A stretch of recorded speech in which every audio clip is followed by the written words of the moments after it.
Avec 34 millions de visiteurs par an, Paris est l'une des capitales les plus visitées au monde. 43 800 hommes et femmes de la préfecture de police de Paris s'engagent au quotidien pour assurer la sécurité des touristes et des Parisiens qui chaque jour déambulent dans la capitale. Ils le suivent dans les couloirs, le deuxième prend le téléphone dans la poche et se retourne pour prendre la fuite. La sécurité dans les transports est primordiale. On a des centaines et des centaines de caméras qui permettent d'avoir cette vision très précise. Les attentats de novembre 2015 ont changé à jamais les méthodes d'intervention de la police nationale. Dans le terrorisme, c'est la rapidité qui compte. La capitale dispose d'un lieu unique pour le traitement des appels d'urgence. Urgence, pompier, j'écoute. Une minute, il n'y a pas de massage cardiaque, c'est 10% de chance de survie en moins. La prévention des risques naturels, le secours aux personnes, la gestion des risques chimiques ou la découverte d'explosifs est assurée 24 heures sur 24 par des équipes spécialisées. Quoi qu'il arrive, il faut que le déminage passe pour lever le doute. Capitale au rayonnement international, siège des institutions et des ambassades, Paris est chaque année le théâtre de quelques 6500 manifestations et événements festifs ou sportifs. Ouais, affirmatif, hein, j'ai l'objectif juste devant moi. Face à la montée des violences, des unités anti-commando spécialisées avec de nouvelles mesures d'intervention sont devenues opérationnelles. Les voyous font la fête la nuit, les voyous font leurs affaires la nuit. Vite, vite, vite les gars! La nuit parisienne bouge. Nous allons vous faire découvrir des espaces interdits, des sites confidentiels, où chaque jour, des hommes et des femmes œuvrent pour la sécurité de la ville lumière.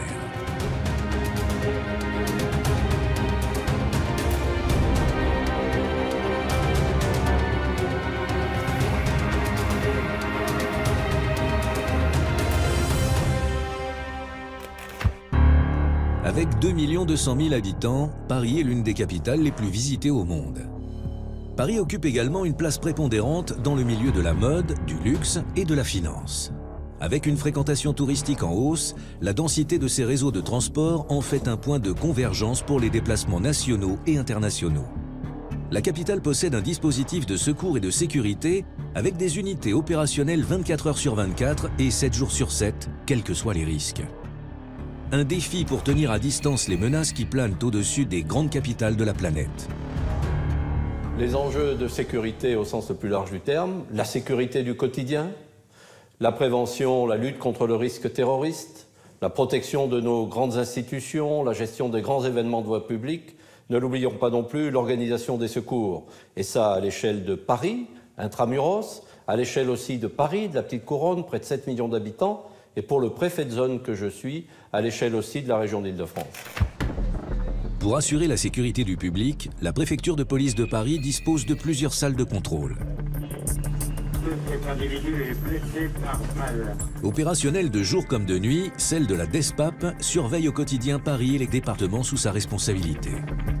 Elle coordonne notamment l'action de chaque commissariat.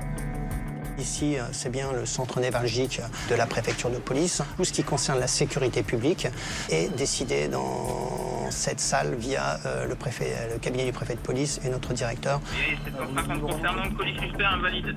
Donc l'équipage arrivé sur place nous a transmis le point de fuite pour le labo. Chaque opérateur dispose sur son pupitre de différents outils, hein. La radio évidemment, mais également le plan zonal de vidéoprotection qui permet de voir en direct l'événement et de l'évaluer de manière un petit peu plus objective, parce que le but de cette salle, c'est évidemment de coordonner l'ensemble des effectifs et de s'assurer que les services spécialisés, que ce soit la BRI, le labo et tout ce qu'il est nécessaire d'engager à la demande du directeur et du préfet de police, nous le mettons en œuvre dans cette salle. Paris et sa périphérie abritent de nombreuses institutions, ambassades, monuments historiques et autres sites sensibles. Pour effectuer leur surveillance, la police a accès à une multitude de réseaux de caméras. Certains policiers habilités peuvent d'un simple clic accéder aux images de 50 000 caméras installées par la SNCF et la RATP dans les transports urbains, bus, métro et RER. Mais aussi à toutes celles des sociétés privées qui ont passé des conventions pour mettre leurs caméras à disposition de l'État. 400 km de fibre optique relient ce réseau tentaculaire pour alimenter 55 services de police dans la capitale ou sa périphérie. Les 19 commissariats d'arrondissement ont ainsi accès à ce réseau tentaculaire pour les besoins d'un service d'ordre, d'une filature ou pour mettre sous surveillance un secteur à risque. Chaque commissariat dispose d'une BAC, une brigade anticriminalité, en lien direct avec leur PC prêt à intervenir. Ouais, sortie de BAC 10 Charlie. C'est en patrouille que les policiers luttent contre toutes les formes de petite et de moyenne délinquance. Grâce à une très bonne connaissance du terrain, ils traquent les infractions sur la voie publique, mais aussi les flagrants délits afin de pouvoir interpeller les délinquants. Planques, filatures, interpellations sont leur quotidien. Chaque commissariat a une BAC civile. Alors en fonction de l'importance de l'arrondissement, 1, 2, 3 ou 4 véhicules qui sont spécialisés dans la recherche du flagrant délit. Ils ont une zone d'activité qui est leur arrondissement. Et au sein de l'arrondissement, il y a des secteurs privilégiés avec certaines données de délinquance sur lesquelles il faut agir, ou qui problèmes de trafic de stupes avec un impact soit en économie souterraine, soit avec un impact de tranquillité publique qu'il faut gérer. Et c'est le commissaire du commissariat d'arrondissement qui leur donne les missions, les objectifs, et ils travaillent sur ces axes-là. On est sur un secteur où ça bouge pas mal, donc voilà. Vous avez les appels qui tombent, et vous avez aussi le coup d'œil, quoi. Ce qu'on appelle le coup d'œil. Hein. Ouais, on va regarder. Là, ils remontent, regarde, ils sont en sunshine. Je pense que j'ai un flag qui a dû se commettre là. Ils sont deux là, ils se suivent avec 100 mètres d'écart, mais le premier, je sais pas. Il me semble qu'il a planté un truc, j'en sais rien. Et je pense que son pote, il est en train de l'appeler là. Parce que je sais pas s'il m'a pas cramé. Je vais aller taper le contrôle. Hein. Ouais. Tiens, viens voir. Alors, 2 secondes. Tiens, mets-toi là. T'as rien de dangereux? T'as pas de papier? Papier. Je sais pas, c'est bizarre. Ça, c'est à qui, ça? Ça vient d'où? Ouais, c'est arraché. Oh. Ouais, Lionel, positif. Ça vient d'où? Ah, bah voilà. Voilà. Hein? Ça vient d'où? Ouais, c'est ça, je te dis.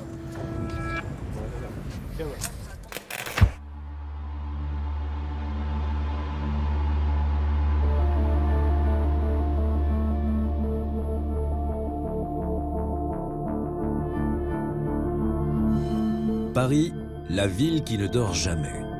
À la tombée de la nuit, c'est une deuxième vie qui commence dans la capitale, une vie mouvementée où tout peut arriver. Le quartier de la Défense, plus grand pôle économique d'Europe, avec plus de 3000 entreprises et 180 000 personnes qui y travaillent chaque jour, est sous surveillance, comme les quartiers à risque où la délinquance est connue.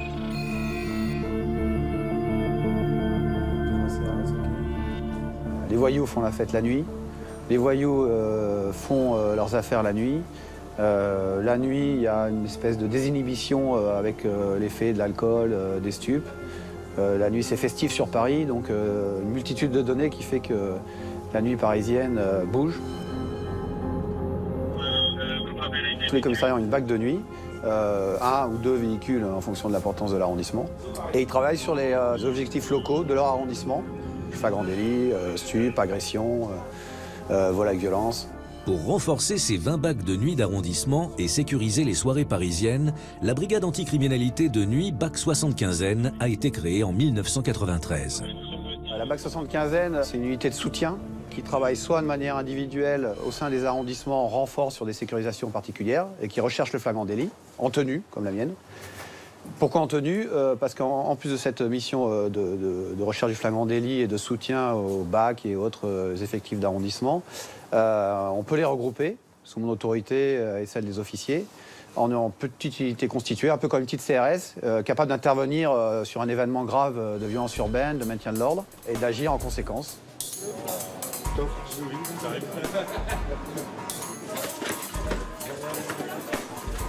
Vite, les gars. Les policiers de terrain qui composent cette unité sont tous spécialisés dans les interventions en milieu sensible avec une formation et un entraînement spécifique. Il y avait des tirs de feux d'artifice, de mortier. Le lieu est assez prisé de la jeunesse un peu alternative. Donc les gens ont appelé à plusieurs reprises le commissariat et police secours. Évidemment, ils n'arrivaient pas à dormir. Hein. Des domiciles tout autour. Rien de méchant, surtout quand on est en force. Donc on va saisir la sono pour éviter que ça se reproduise. Et on contrôle les jeunes. Il n'y a pas vraiment de voyous, quoi. Donc on a affaire à différentes sortes d'interventions, des séries de vols-violences, les cambriolages, des sorties de boîtes de nuit un peu houleuses, des quartiers de Paris qui chauffent un peu en termes de violence urbaine sur lesquels on doit intervenir. La difficulté, c'est que un fait de délinquance comme un vol-violence et une cité qui commence un peu à chauffer en termes de violence urbaine, c'est pas les mêmes techniques d'intervention, c'est pas la même manière d'intervenir. Donc voilà, on est multifonction et ça rend le métier encore plus intéressant mais aussi difficile. 13 novembre 2015, des attaques avec une série de fusillades et des commandos suicides sont perpétrées dans la soirée à Paris et dans sa périphérie. Les forces de l'ordre sont surprises par la rapidité et la simultanéité de ces attentats.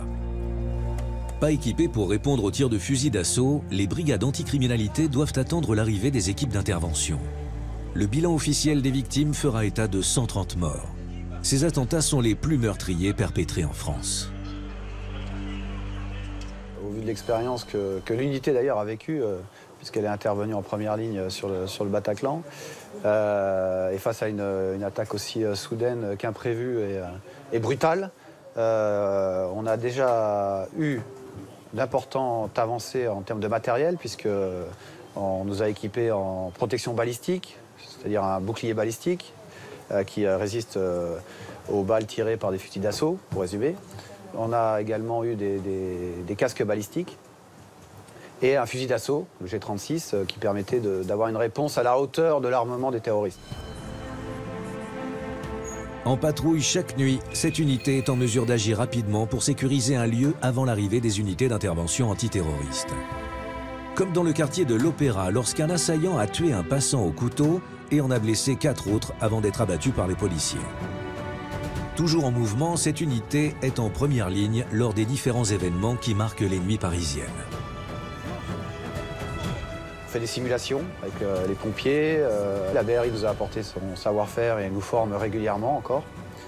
Donc matériel plus formation, effectivement, nous a fait grandement évoluer pour avoir une riposte encore plus adaptée et plus efficace. Les BAT de nuit sont désormais équipés et préparés au risque majeur d'intervenir les premiers. Leur mobilité et leur faculté à se regrouper leur permettent de figer la situation avant l'arrivée des unités spécialisées comme la BRI ou le RAID.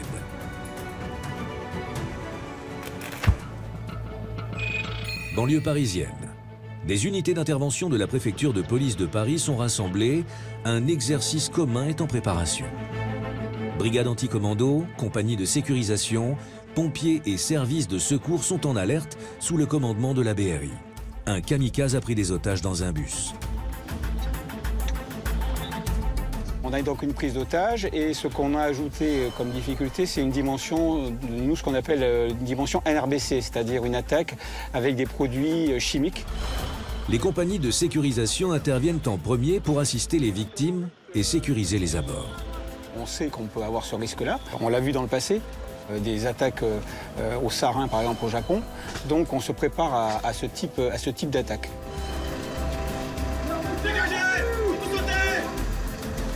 Il y a beaucoup de services qui sont équipés dans ce type de protection, mais la BRI a travaillé plus spécialement sur cet aspect-là. On a pu voir d'abord la compagnie de sécurisation qui est intervenue, et ensuite, à partir du moment où le risque a été détecté, on laisse la place aux services spécialisés, et ces services-là se mettent en appui pour nous aider. Donc la BRI devient, je dirais, la pierre angulaire d'un dispositif d'intervention où le chef de la BRI ou son adjoint, s'il n'est pas là, dirige l'intervention en elle-même. La priorité, je dirais, des missions, c'est de sauver les otages, de récupérer les victimes, et bien évidemment de neutraliser les terroristes.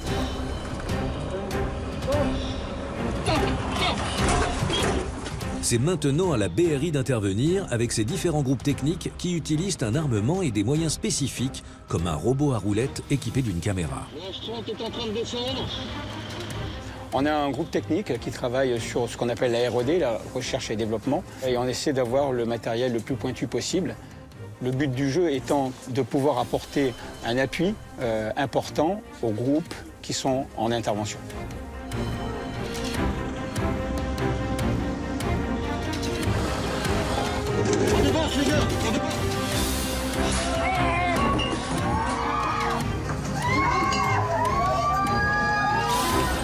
La BRI, dans sa formation anti-commando, est l'unité parisienne de contre-terrorisme.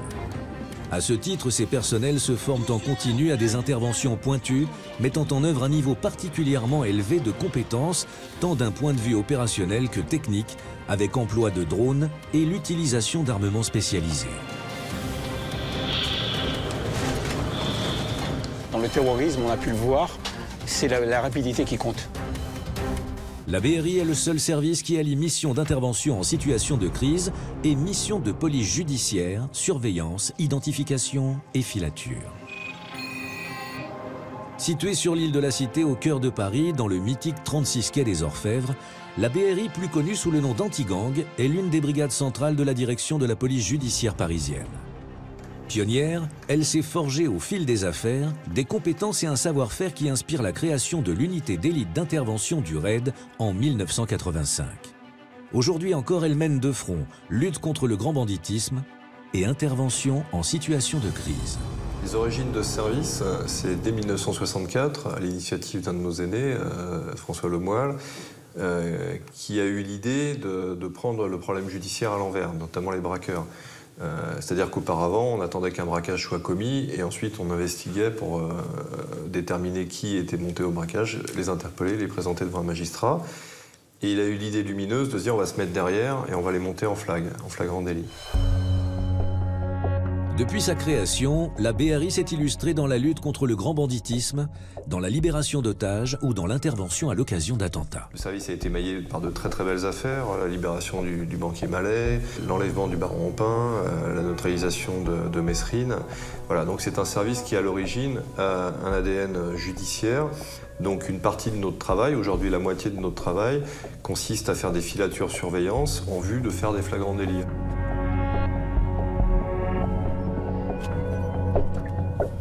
La BRI depuis 2015 est vue sous l'image du policier casqué, cagoulé, avec un fusil d'assaut et qui va résoudre des situations de prise d'otage à caractère terroriste. Mais l'ADN de la BRI, c'est pas du tout ça. La BRI, c'est la brigade de recherche et d'intervention. Donc là, on est dans la phase recherche, dans la partie anti-gang, qui est quand même la partie la plus, qui est l'ADN de notre service et qui, pour ma part, est la partie qui m'intéresse le plus. Ce pourquoi je suis venu à la brigade. Moi, je suis sous le tunnel. Si jamais ça prend le tunnel, ça sera face à moi. Mais on essaie de couvrir les axes. Ouais, monsieur, moi la moto, je vais mettre pas très loin des piétons pour le cas où. Ouais, c'est suivi. Ouais, là pour l'instant, on est dans la phase d'attente qui peut se déclencher dans 30 secondes. Comme si ça se trouve, à la fermeture du centre commercial, on sera encore là. On n'a pas de service de renseignement, de service de filature surveillance, de service d'intervention, tout est transversal. C'est-à-dire qu'on a des groupes de recherche et d'intervention qui, comme leur nom le porte bien, passent leur temps à rechercher de l'information, à rechercher des malfaiteurs, à les surveiller et à intervenir dans le cadre de procédures judiciaires en flagrant délit, c'est-à-dire juste avant ou juste après la commission d'une infraction ou de l'intervention stricto sensu. J'ai la cible devant moi là, qui est devant l'entrée au Beaugrenelle. Il est au niveau de la tente rouge, je l'ai aperçu. Je vais te confirmer, parce que j'ai un bus là qui va partir, je vais te confirmer. Donc là, on a de la chance, parce que je l'ai entreaperçu le gars. Alors c'est pareil, c'est que des fois, on a... C'est aussi ça, c'est accepter d'entreapercevoir les choses et de pas spécialement les voir. Ouais, pour l'instant, donc je confirme, c'est bien notre objectif. Voilà. C'est bien notre objectif. Ah ouais, je le vois, je le vois. Il va monter à bord d'un véhicule noir, direction la Seine, direction la Seine.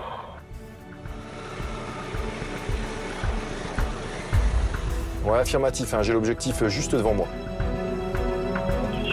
Les équipes de filature sont constituées de plusieurs véhicules, motos, voitures banalisées ou camionnettes équipées pour la surveillance. Leur principale difficulté, ne pas se faire repérer. Pour le moment, relais Brice. C'est un sport difficile, on a beaucoup de déperditions. En moyenne, 9 dossiers sur 10 n'aboutissent pas, parce que c'est difficile. Il faut que les malfaiteurs aillent au bout de leur projet. Il faut ne pas se faire, dans notre jargon, détroncher, donc ils nous voient. Il ne faut pas se faire balancer. Enfin, il y a tout un tas de contraintes qui font que c'est pas aussi simple et qu'en moyenne, un dossier sur 10 aboutit. Donc ça, c'est l'aspect judiciaire. Détecter les malfaiteurs susceptibles de se livrer à des actes de banditisme organisé, les surveiller et les interpeller en flagrant délit fait partie de l'ADN de la BRI. Exercice tactique donc équipé en lourd avec des moyens de riposte. Une colonne dans laquelle nous avons intégré donc des techniciens avec des moyens robots. Un maître chien aussi avec un chien d'attaque. Et nous allons donc procéder à des exercices de forcené, de retranché, de prise d'otage pour pouvoir arriver à se perfectionner dans nos techniques de progression.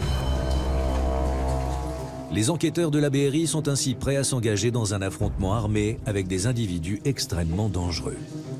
Pour plus de véracité, les exercices se font régulièrement avec des balles en caoutchouc qui peuvent provoquer des hématomes aux policiers touchés. C'est bien fait, on poursuit la progression sur la gauche. L'utilisation d'un robot équipé d'une caméra sur roulette comme éclaireur est efficace pour les forces d'intervention dans un espace confiné. La caméra haute résolution retransmet les images en direct à l'équipe d'intervention. Tout le monde est rentré? C'est un gain de temps important qui augmente la sécurité des policiers en leur permettant d'identifier les dangers avant d'évoluer dans une zone à risque, telle que la montée d'un escalier ou l'entrée dans une nouvelle pièce.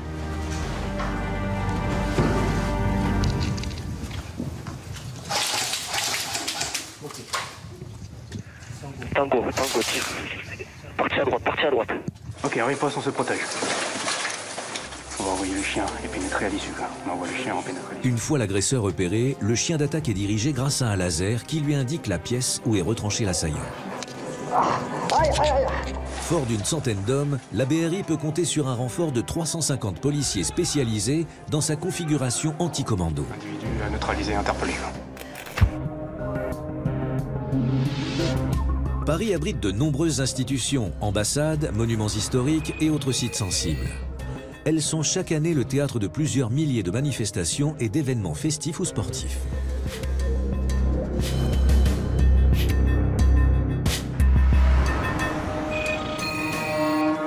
Direction le deuxième sous-sol de la préfecture de police. Nous allons vous faire découvrir l'un des sites ultra sécurisés de la DOPC. C'est de cette salle de commandement que sont surveillés les événements exceptionnels de la capitale. Une multitude d'écrans reliés aux caméras de la préfecture, mais aussi à celles de la RATP ou encore de la SNCF, permet de coordonner les différentes unités en opération sur la voie publique. 36 boulevard Beaumarchais, mais ils sont partis. TI 504 de cité 504.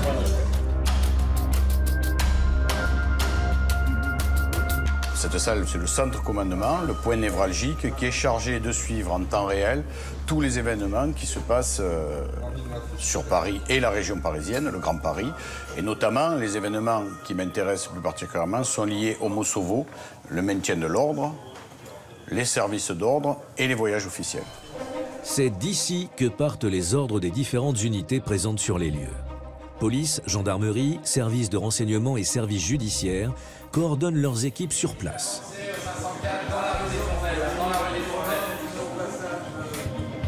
La manifestation a été préparée en amont et c'est géré par la personne qui l'a préparée, donc qui a fait un travail d'état-major avant, qui l'a préparé, qui va le gérer après sur le terrain et qui commande tous les commissaires de police et toutes les unités qui sont à disposition sur le terrain.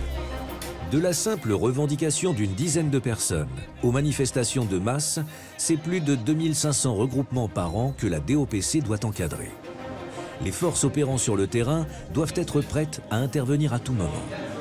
Vous avez la cartographie qui est suivie en temps réel avec le positionnement des forces, le positionnement des manifestants, l'évolution. Les caméras qui suivent en temps réel aussi les événements. Après aussi, on a des caméras que l'on peut déplacer. Donc on a les moyens qui sont mis à disposition, qui sont centralisés ici pour qu'on puisse mieux appréhender le problème et l'évolution de la manifestation et essayer de la prendre en compte du mieux possible. Ça y est, ça rentre dedans, ça reflue. Là, ça lance des projectiles dans leur dos. La mission finale, c'est de permettre la liberté de manifestation dans les meilleures conditions, c'est-à-dire tout en assurant la sécurité des biens et des personnes d'une ville, d'une agglomération comme Paris, qui est le siège des institutions, donc avec des particularités et des difficultés et une sensibilité particulière. Rompues à toutes les techniques de maintien de l'ordre, les compagnies d'intervention encadrent avec maîtrise tout type de manifestation. Autant d'impératifs que doit concilier la direction de l'ordre public et de la circulation pour assurer un partage harmonieux de l'espace public avec plus de 7500 événements, dont certains présentent des risques majeurs. Aucun véhicule ne rentre, hormis ceux du PSG qui ont le logo navette. Et dès que le gros flux est sorti, on se remet en position pour éviter que les gens reviennent vers la présidentielle. Ce que je ne veux pas, c'est qu'on ait le retour de ces tribunes sur la présidentielle. Si vous voulez bien, on met en place rapidement. Après les attentats au Stade de France, des mesures de sécurité renforcées et de nouvelles habitudes pour le public ont été mises en place, en plus des mesures pour surveiller les hooligans. Le PC est armé par des gens de ma direction, la DOPC, la direction de l'ordre public de la circulation, avec un correspondant circulation. Nous avons en plus des forces de la réserve nationale. Vous voyez passer actuellement des CRS qui prennent position autour du stade, qui sont commandés par un GOCRS sous l'autorité civile d'un commissaire de police. Par secteur, nous mettons un commissaire de police à la tête d'une ou deux ou trois unités. Donc tout ça est armé depuis le PC. Et on a une séparation des flux visiteurs. On sépare en fonction des tribunes. On fait arriver les gens depuis les stations de métro où vous n'avez pas de circulation autour du stade. Et on s'est rendu compte que plus on sectorisait et plus on cassait les flux, plus on était en sécurité.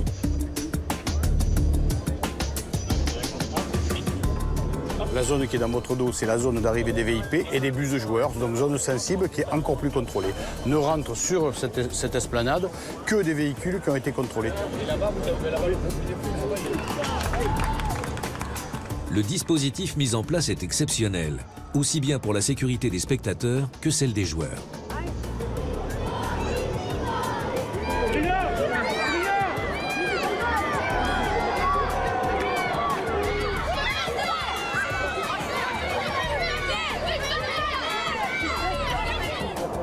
Un dispositif complété par des tireurs d'élite situés sur les toits et les terrasses, invisibles pour le grand public. Je ne sais pas si vous arrivez à le voir, on en a un qui est caché dans le stade de Jean-Bouin à les Coursives, là, qui nous regarde en ce moment, qui nous surveille. Ça, c'est la sécurité ultime, si vous voulez, qui sert autant à me rassurer moi que vous. En cas d'événement majeur, nous avons un dispositif quand même relativement conséquent et qui part pratiquement des stations de métro et qui vient en se concentrant autour du stade. Voilà. Pour assurer la sécurité de l'enceinte parisienne, un PC ultra moderne en forme de bulle. Forces de l'ordre et opérateurs de surveillance peuvent compter sur plus de 150 caméras.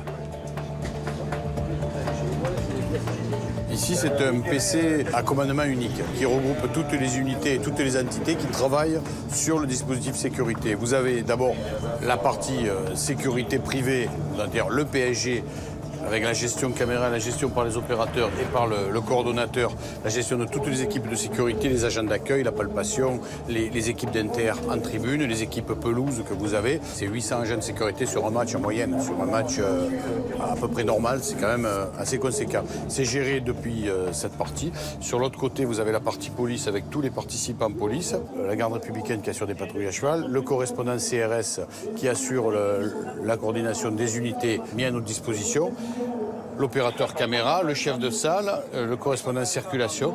Là-bas, vous avez madame le procureur qui est présente à chaque match, vice-procureur. La participation des effectifs judiciaires chargés de tout le traitement judiciaire, de tout ce qui peut se passer dans le stade, avec au final les interdictions de stade. Donc si vous voulez, chaque opérateur a un rôle bien déterminé et nous assurons la gestion des caméras extérieures et la gestion des caméras intérieures sont assurées par le PSG. Et donc c'est un exemple parfait de commandement opérationnel, si vous voulez, d'imbrication entre le partenaire privé et le partenaire de la puissance publique. Nous avons à la fois une mission sécurité générale anti-attentat avec un dispositif complet de sécurisation générale et vous avez après un travail classique sur la sécurité au match de foot qui prend en compte le traitement des hooligans, des ultras, et traitement parfois particulier des spectateurs un peu turbulents. On essaie de prévoir et d'adapter le dispositif au mieux en essayant de faire un dispositif calqué au plus juste pour économiser les forces de police aussi, pour ne pas mettre trop de personnel sur les événements. Cette surveillance a permis le retour des supporters du PSG et de stabiliser les débordements.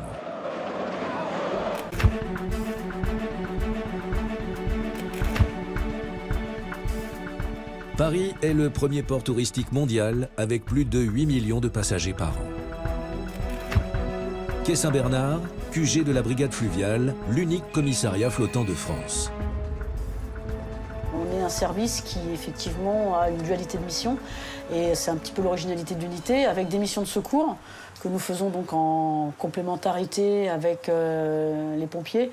Donc tout ce qui est secours à victimes et secours à bateau, qui représente une très forte activité pour le service, qui nécessite d'avoir donc une présence 24 heures sur 24, des policiers formés au secourisme, du matériel de secourisme et donc des formations et des entraînements réguliers. Et puis on est également des policiers, et au même titre que nos collègues de commissariat, donc on veille à la sécurité sur le fleuve et à la tranquillité et aux constatations d'infractions si jamais on devait intervenir et voir certaines choses. Sur le fleuve, plus de 1000 immeubles flottants sont recensés, sans compter les péniches de loisirs et de transport de matériaux. Un trafic intense et parfois dangereux.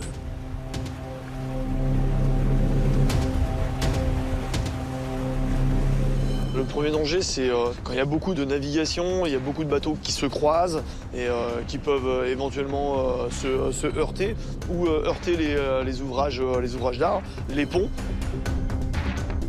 Deuxième danger, c'est les avaries moteurs donc des bâtiments.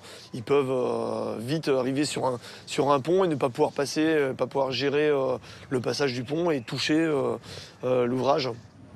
Ces sentinelles ont acquis au fil des années une connaissance intime du fleuve et de ses habitants. Dans la capitale, on recense plus de 400 péniches qu'il faut surveiller. C'est un bras qui n'est pas ouvert à la navigation et donc il y a beaucoup de bateaux logements qui attirent donc des cambrioleurs hein, comme avec tous les logements. Donc on maintient une surveillance constante sur ces habitations et sur ce bras en particulier. La Seine est sous la surveillance constante de l'organisme Vigicru. Lorsque le fleuve atteint son pic de crue, c'est toute une organisation qui se met en place. RER et métro ferment leurs gares, en bordure de Seine, les musées sécurisent leurs œuvres. Les policiers de la brigade fluviale jouent un rôle important quand la Seine déborde. Ils ont pour mission de sécuriser ces berges et les habitants des péniches. On a connu en juin 2016 une crue qui n'avait pas eu lieu depuis plus de 30 ans, où il y a eu une montée très rapide des eaux et une descente tout aussi rapide. Donc là, on a dû devoir gérer en urgence tout un linéaire de bateaux amarrés et de bateaux qui pouvaient être en difficulté. Donc là, il y a eu énormément de travail. Cette année, il y a également eu une crue, mais qui a été beaucoup plus progressive, qui a permis d'alerter les gens, de passer des messages de prévention aux différents usagers de l'eau pour qu'eux anticipent leurs bonnes réactions et anticipent la préservation de leurs installations. Lorsque la Seine atteint sa cote d'alerte, habitants et commerçants du fleuve parisien doivent évacuer par mesure de sécurité. Les policiers sont les seuls à pouvoir circuler sur le fleuve avec la brigade nautique des sapeurs-pompiers, le débit et le niveau de l'eau étant jugés trop dangereux.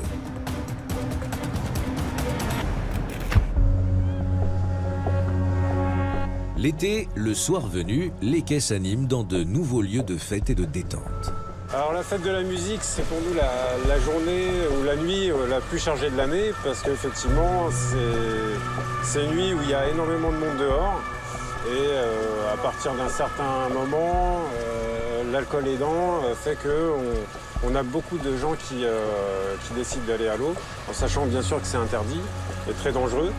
Et du coup, on a pas mal d'activités à ce moment-là et qui consistent à récupérer des gens qui sont à l'eau, prévenir toute agression sur les quais. C'est assez chargé. Comme toutes les nuits, l'équipe d'intervention de la brigade fluviale est en patrouille. La circulation sur le fleuve est réduite. Leurs rondes les amènent à contrôler les quais.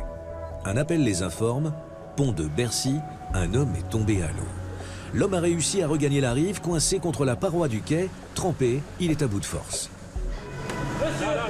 Oh, eh oh, il y a un trou.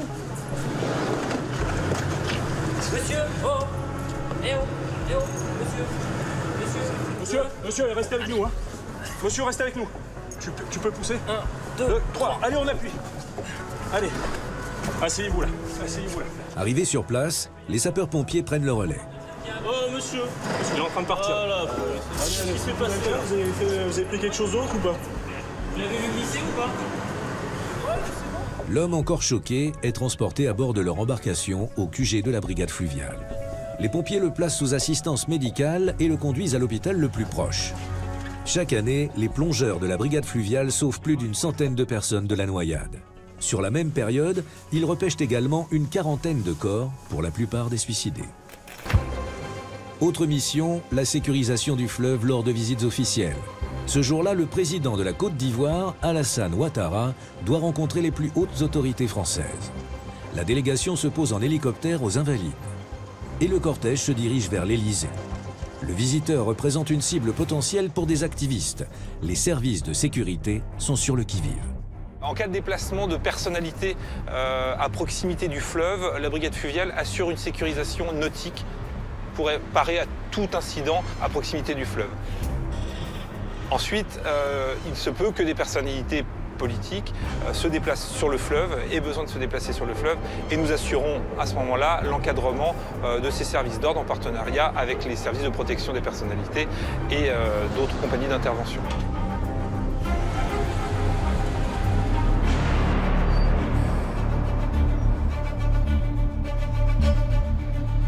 Nous disposons d'une cellule judiciaire avec des officiers de police judiciaire et nous sommes compétents particulièrement et nous avons le suivi des dossiers pour tout ce qui concerne la réglementation fluviale. Vous allez avoir une pollution, vous allez avoir un accident de bateau par exemple.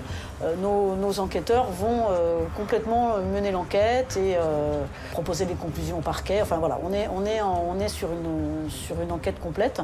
Par contre, dès qu'on est sur du droit commun, effectivement, on travaille en collaboration avec les services de police et de gendarmerie locale qui assurent la continuité de l'enquête si jamais on devait constater une infraction de droit commun, éventuellement sur l'eau par exemple. Pour effectuer leur mission, des entraînements réguliers sont nécessaires. La visibilité dans la Seine n'est que de quelques centimètres par endroit.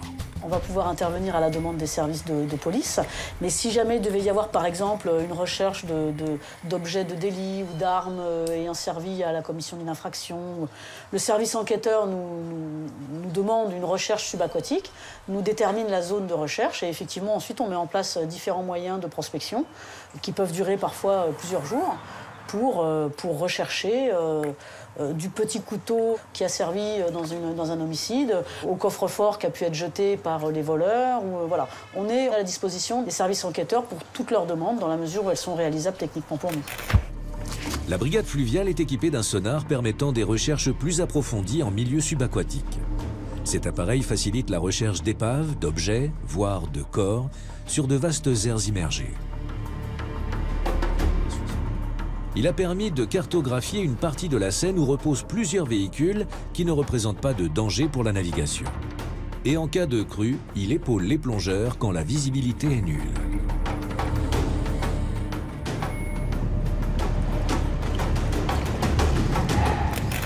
Et on va également intervenir sur les véhicules immergés si jamais il y a un risque de suraccident. 29 juillet 2010. Au pied de la Tour Eiffel, un bus garé sur un parking dévale le quai en pente avant de plonger dans la Seine. Pris par le courant, il vient percuter l'avant d'un bateau qui transporte une cinquantaine de passagers. En quelques minutes, le bus coule. Un accident rare et spectaculaire, l'incident n'a fait aucune victime. La brigade fluviale est un des acteurs de la sécurité du fleuve avec la brigade nautique des sapeurs-pompiers de Paris. La capitale et ses habitants seraient bien vulnérables s'ils n'étaient en permanence protégés par un dispositif de secours et de sûreté pour lutter et prévenir les risques naturels, les crises majeures et les urgences au quotidien. La brigade des sapeurs-pompiers de Paris doit faire face aux dangers propres à la capitale, des immeubles de grande hauteur, des établissements situés en grande profondeur, en plus des accidents sur la voie publique. Avec ses 8600 hommes et femmes, elle est le plus grand corps de pompiers d'Europe. Alors, le secteur de compétence de la brigade des sapeurs-pompiers de Paris est Paris et les 3 départements de la Petite Couronne. 7 millions d'habitants. Ça représente plus de 500 000 interventions en 2017 de notre part, c'est-à-dire 1400 par jour. Sur les 500 000 interventions, 400 000 environ concernent le secours à personne, alors que les feux concernent 14 000 départs par an. Face à la progression continue des secours sur l'agglomération parisienne, une plateforme des appels d'urgence unique en France a été mise en place. Chaque année, le nombre d'appels augmente de 15%, mais tous n'ont pas un caractère d'urgence. Écoutez, les pompiers sont en route, hein, ils arrivent. Il y a encore de la fumée là où vous êtes ou pas? Mais dans la forêt, c'est parti. Alors ici, nous nous trouvons à l'état-major des sapeurs-pompiers de Paris, et plus particulièrement au sein du centre opérationnel. Alors, les appels 17, 18 et 112 sont regroupés et sont réceptionnés effectivement au sein de la plateforme des appels d'urgence, avec une première phase destinée à qualifier l'appel et à lui attribuer un degré d'urgence, et une deuxième phase qui permet de discriminer précisément la nature de la détresse, la nature de la situation qui est reportée par le requérant. La mutualisation pompiers-police dans un même lieu physique est l'une des forces de la plateforme. Lorsque les appels ont été donc préqualifiés et filtrés afin d'être orientés vers le bon métier, ils sont réceptionnés une deuxième fois dans la salle de traitement des appels, cette fois-ci. Et dans cette salle, c'est celle dans laquelle nous nous trouvons, sont colocalisés des sapeurs-pompiers et des policiers, dont le métier est de qualifier très précisément la situation décrite par le requérant, de manière à apporter la réponse la plus cohérente et la plus adaptée à la situation. Il a quoi? C'est ça? La proximité de policiers et de sapeurs-pompiers qui traitent des appels d'urgence qui, généralement, par un canal différent, mais décrivent la même situation, nous permettent de nous enrichir les uns et les autres du partage de l'information. Chaque opérateur a accès au réseau de caméras de surveillance de la préfecture de police. Ils peuvent ainsi vérifier l'ampleur de la situation et organiser les secours en conséquence. On a tous décalé, on a une grande expérience de terrain et sans cette expérience de terrain, on ne peut pas venir ici au centre opérationnel. Quelqu'un qui rentre chez nous à la brigade des pompiers de Paris, il ne peut pas venir ici au centre opérationnel commencer à prendre des appels. Oui, urgence pompier, j'écoute. C'est à quelle adresse, madame? C'est à quel étage là que vous voyez la fumée qui sort là? D'accord. Vous savez qui habite dans cet appartement? D'accord, vous restez bien chez vous, les pompiers vont venir vous chercher. Nous, on doit envoyer les secours le plus rapidement possible, bien évidemment. En 2 minutes, on sait déjà l'adresse, précisément ce qui se passe. Et derrière, nous, on va envoyer les engins adaptés à ce qui se passe. Donc nous, on a un rôle aussi très important, c'est qu'avant que les pompiers arrivent avec les camions, nous, on est souvent là, justement, pour faire les premiers secours sans être sur place. Et la difficulté, elle est là. Sur les incendies, quand les gens nous appellent, ils ont souvent tendance à vouloir soit sauter par les fenêtres parce qu'ils ont peur de mourir ou sortir dans leur cage d'escalier. Et c'est justement l'erreur à ne pas faire puisque la plupart des morts qu'on retrouve des fois sur intervention, c'est parce qu'ils sont sortis justement de chez eux, ils sont passés par la cage d'escalier, ils ont inhalé beaucoup de fumée. La difficulté, elle est là, c'est vraiment de prendre en compte l'intervention en soi, envoyer les secours rapidement, mais aussi sécuriser les gens au maximum, donc que ce soit sur un incendie, mais aussi sur un accident de la voie publique. Notamment aussi sur les massages cardiaques. On effectue des massages cardiaques par téléphone. Il faut savoir que 1 minute où le cœur n'est pas, il n'y a pas de massage cardiaque, quand il y a un arrêt cardiaque, c'est 10% de chance de survie en moins. D'accord. Est-ce qu'elle respire? La petite fille, est-ce qu'elle convulse toujours là? D'accord. Est-ce qu'elle ouvre les yeux? Vous quittez pas, je vais en parler au médecin aussi en attendant, d'accord? Vous restez bien en ligne, s'il vous plaît, vous raccrochez pas. Oui, docteur, c'est le 18 au téléphone. Voilà, c'est une petite fille de 3 ans qui a fait des convulsions. Elle a eu de la fièvre ce matin qui était non mesurée. La BSPP, effectivement, a cette particularité de disposer de sa propre coordination médicale. Donc c'est une singularité au niveau national. Nous sommes le seul corps de sapeurs-pompiers en France à disposer de sa propre coordination médicale. La présence de ces médecins nous permet d'aider les opérateurs à faire réaliser les gestes de prompt secours par les requérants dans les cas de situations les plus graves. Nous, on est les pompiers de l'ombre, mais on est là vraiment pour améliorer la survie des gens. C'est qu'on fait les massages cardiaques par téléphone. Et c'est grâce à ça, grâce à nous, grâce aux gens qui font le massage aussi par notre biais, qu'on arrive à sauver des gens sur intervention. Même si les feux représentent une faible part des interventions quotidiennes, ils sont souvent les plus meurtriers. L'accès difficile, les rues étroites, les escaliers encore en bois sont souvent des sources de risques supplémentaires.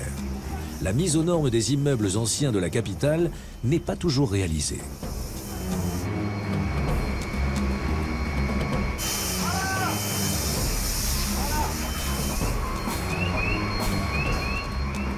Il y a une différence de développement du feu, du sinistre, dès lors qu'on s'engage dans un immeuble haussmannien, avec des cages d'escalier qui ne sont pas protégées, qui ne sont pas encloisonnées.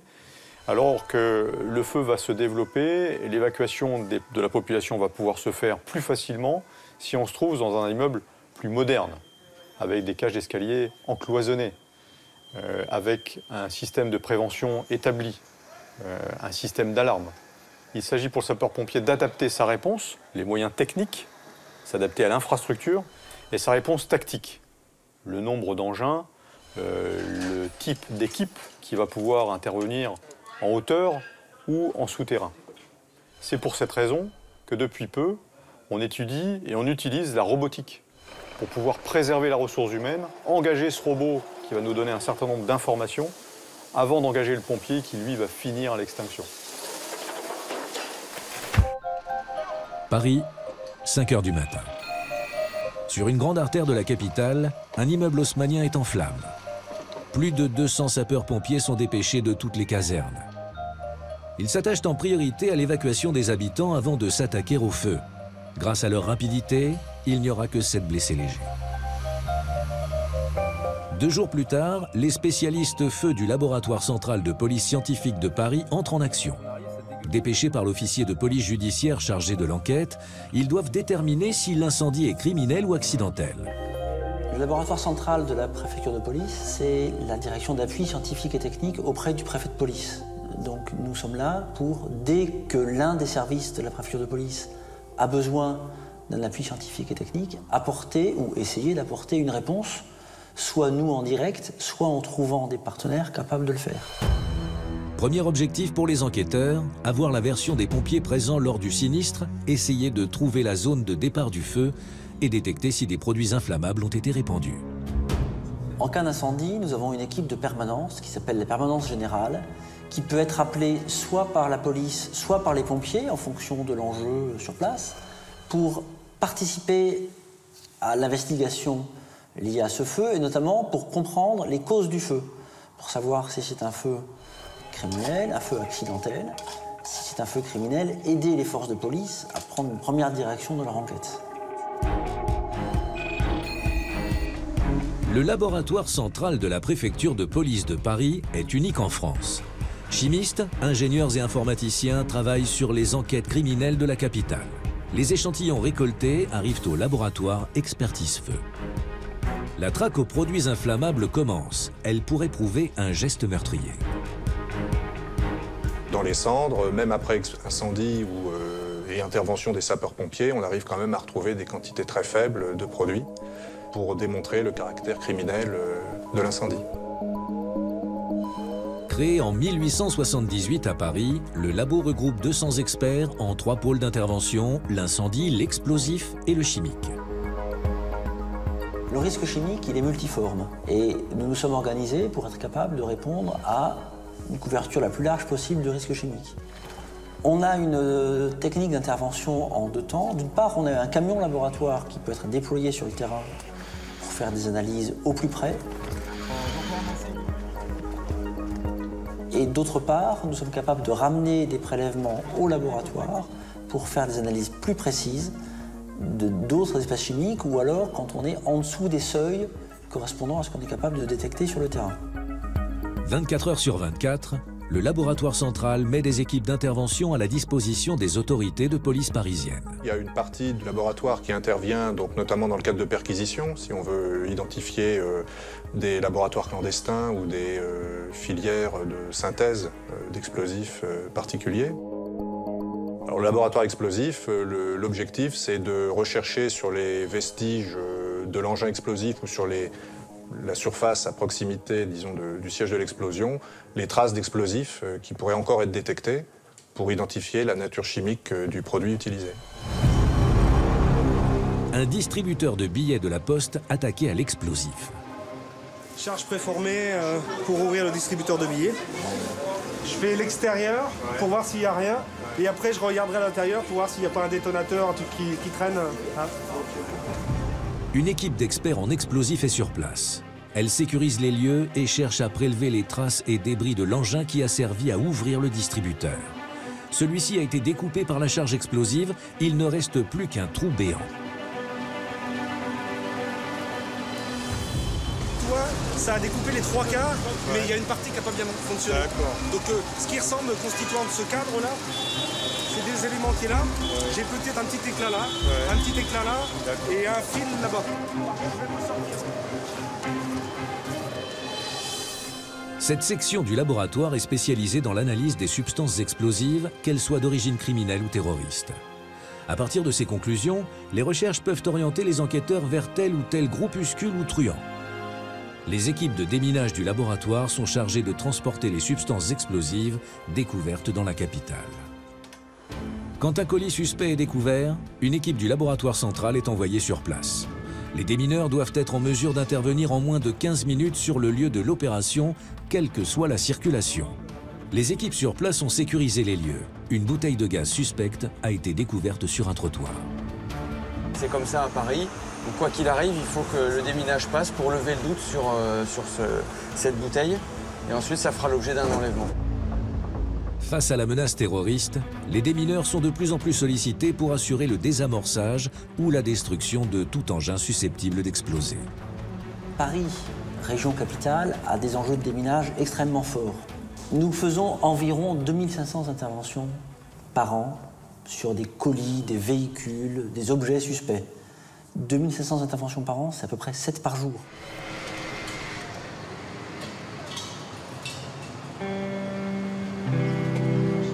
Fausse alerte. Comme souvent, il ne s'agissait pas d'un engin explosif, mais aucun risque ne doit être pris.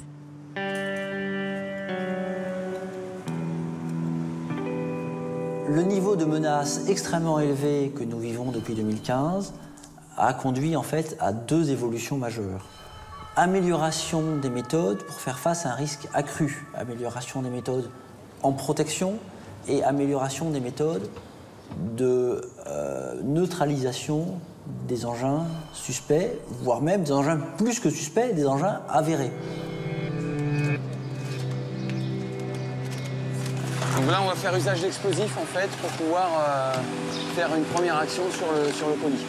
Ça va nous permettre à la fois de secouer ce qu'il y a à l'intérieur et de l'ouvrir. Une détonation va retentir dans quelques instants au coup de sifflet. Merci de bien vouloir protéger vos oreilles.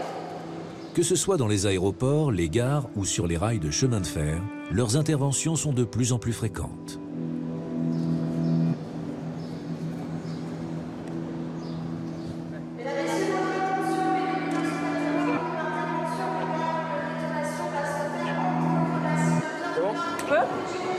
Les comptes à 3, 2, 1.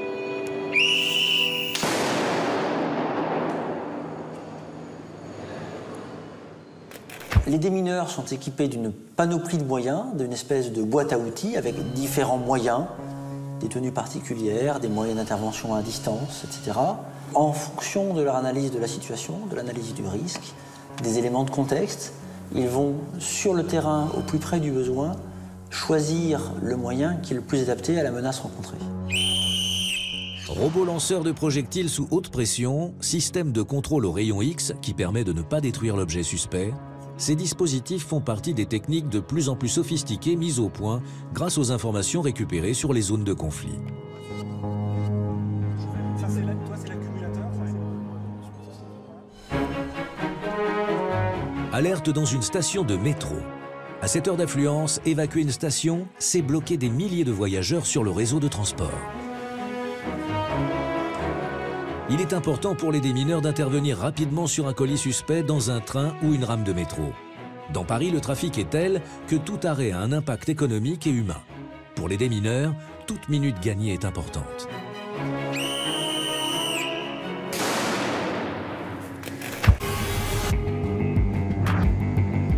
La sécurité dans les transports est une priorité. L'Île-de-France concentre à elle seule 60% de la délinquance commise dans les transports en commun en France. L'enjeu de la sécurité dans la région est d'autant plus crucial que certains chiffres donnent le vertige. Près de 5 milliards de voyages y sont effectués chaque année. Le réseau ferré compte 736 gares. Pour assurer la sécurité des voyageurs, la préfecture de police a mis en place des unités spécialisées. 1300 policiers entièrement voués à la surveillance dans les bus, trains, RER et métros complètent les 2800 agents assermentés de la RATP et de la SNCF. C'est 7 millions d'usagers chaque jour en Ile-de-France qui ont droit à la sécurité dans ces transports. C'est pour nous une grande priorité. 34 millions de touristes sont accueillis chaque année en région parisienne. Plus des 3/4 fréquentent le métro, peu méfiants. Ils sont une cible privilégiée des pickpockets. Notre brigade sécurise ce qu'on appelle les réseaux ferrés qui comprennent métro, RER et les Transiliens, mais également ce qu'on appelle le réseau de surface, à savoir les tramways et les bus. Chaque équipe est géolocalisée grâce à un récepteur radio qu'elle transporte. Ainsi, en temps réel, le PC Sécurité connaît la position de toutes ses patrouilles.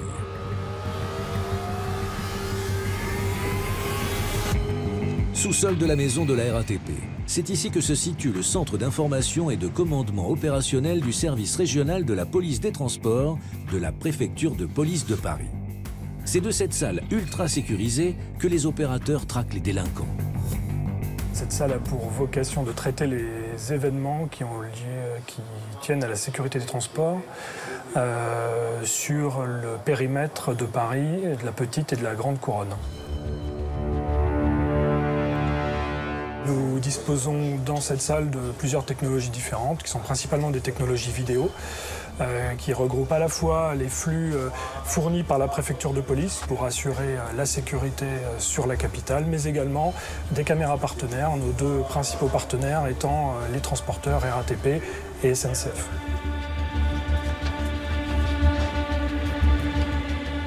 Nos équipes de salles de traitement de l'activité opérationnelle suivent l'activité de chacune des patrouilles, donc sont au courant des secteurs qu'elles sont censées parcourir. Plus de 260 patrouilles sécurisent chaque jour plus de 1000 métros, RER et trains de banlieue. La compagnie de sécurisation qui est en uniforme sont des policiers qui effectivement patrouillent au quotidien. Bien sûr, visibilité et dissuasion, mais cela ne les empêche pas de faire de nombreuses interpellations pour des infractions qui sont commises dans les transports, notamment des vols, mais également des affaires de stupéfiants ou des agressions.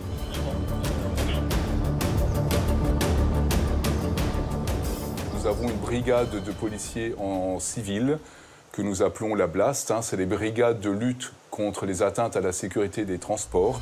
Et eux sont en charge notamment de lutter contre tout ce qui est vol à la tire, vol violence, mais également à l'occasion des agressions sexuelles qui sont commises dans les réseaux.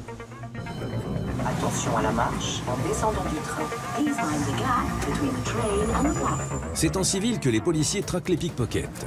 Ici, pas de voitures et de sirènes hurlantes. C'est en courant et en basket qu'il faut parcourir les kilomètres de couloirs qui séparent les différentes stations. Là, on a 3 individus qui sont actuellement en gare et qui s'intéressent à des bagages. Pas d'uniforme, pas de signe distinctif. Ces hommes et ces femmes sont des professionnels de la filature et de la discrétion. Ils doivent se fondre dans la foule. Les 3 individus se sont séparés. Il y en a un dans le train, dans la voiture 18, et les 2 autres qui ont rejoint la gare. Donc là, c'est pour ça qu'on s'est divisé en 2 groupes.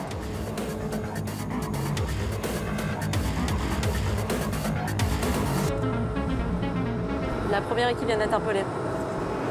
J'y vais. L'autre partie du groupe vient de prendre en flagrant délit les 2 jeunes voleurs.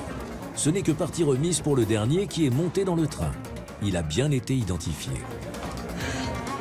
Do you have 5 minutes to take Okay, that's fine. Yeah.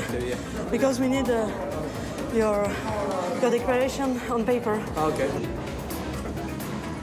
Les 2 individus repèrent la victime avec un téléphone dans la poche. Ils le suivent dans les couloirs. Ils se collent derrière en essayant de dissimuler leurs gestes. Pendant qu'il y en a un qui dissimule les gestes de son complice, le deuxième prend le téléphone dans la poche et se retourne pour prendre la fuite. On est juste derrière, on interpelle, on prend contact avec la victime qui nous confirme qu'il s'agit bien de son téléphone. I know, some policemen were then casual to go around, looking around, but I didn't know they were around here at this moment. So, yeah, I'm happy. L'an dernier, 2130 malfaiteurs ont été arrêtés dans les transports parisiens, soit en flagrant délit par les policiers de la brigade des transports, soit après avoir commis un vol ou une agression, repérés grâce au système de vidéoprotection qui maille le métro et le RER.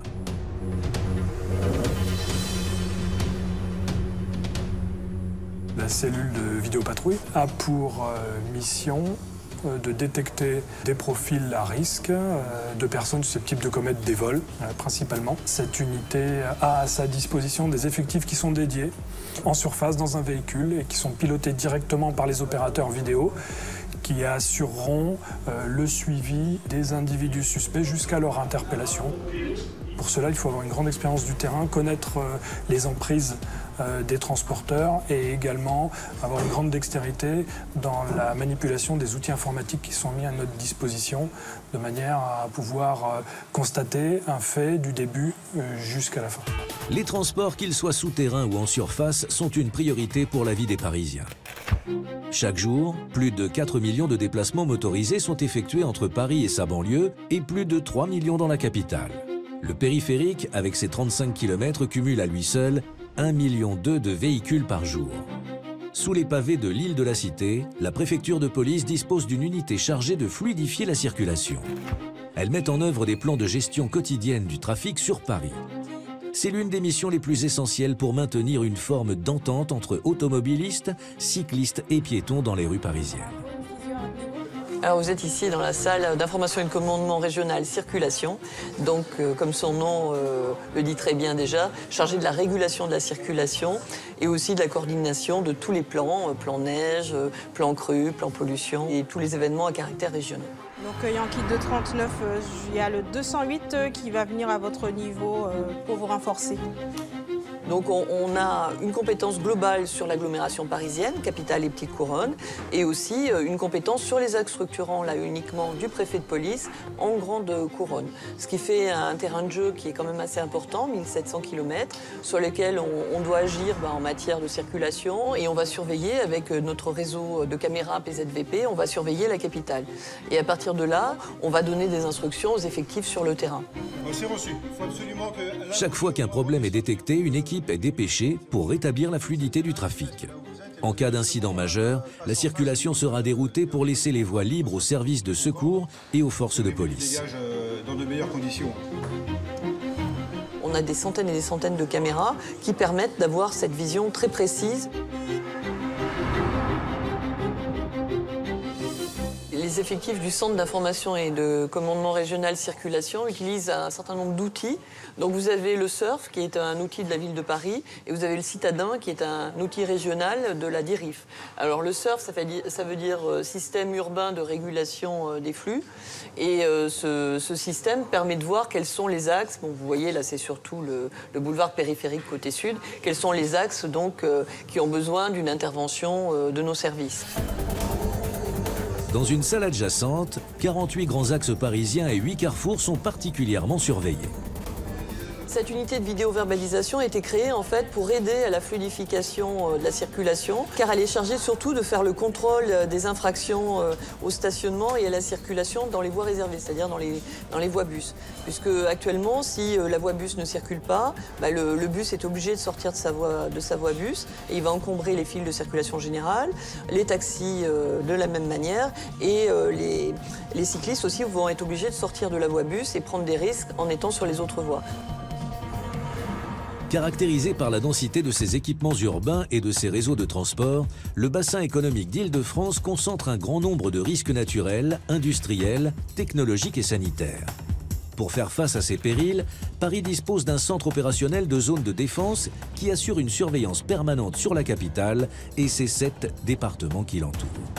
Cette surveillance permet d'anticiper et de coordonner toutes les mesures permettant de protéger Paris d'une crise à l'échelle de ce territoire.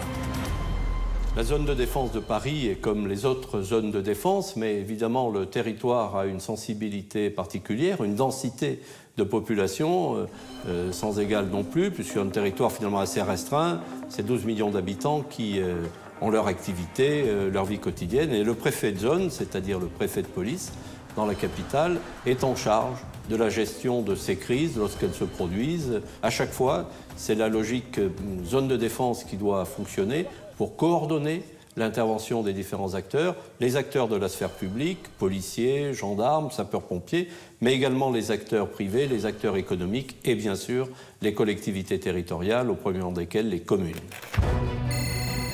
12 millions d'habitants, 34 millions de touristes, 6500 manifestations, 1600 km de réseau RER, 210 km de métro, 2100 km de route.